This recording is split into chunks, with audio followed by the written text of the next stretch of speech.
school construction money. We can tell them to keep the over 50% that they pay toward our school operations. We can tell them to keep all those grants that they give us for emergency services and our Charles County Sheriff's Office and everything else they give us. I mean, to suggest that the state is somehow trying to, dictate to this county, the bottom line is we are a state.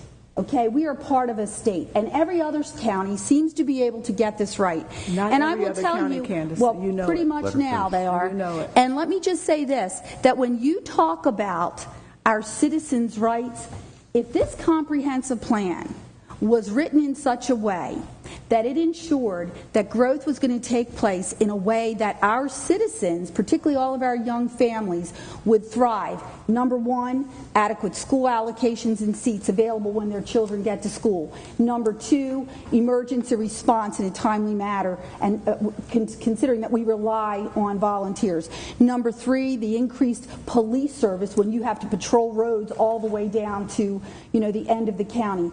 This plan calls for development to take place under the guise of rural residential, with one house on 3 acres pretty much all over this county except where there is land in conservation. Now, call it not wanting to be dictated to if that's what you want. But what this says to me is that this board is going to argue the point that we have a plan that has nothing to do with smart growth, and we're trying to dress it up and pretend that it is. You look at the plan, you look at the inside, the wording, you look at the back, and then you look at the map, and that's all you have to see.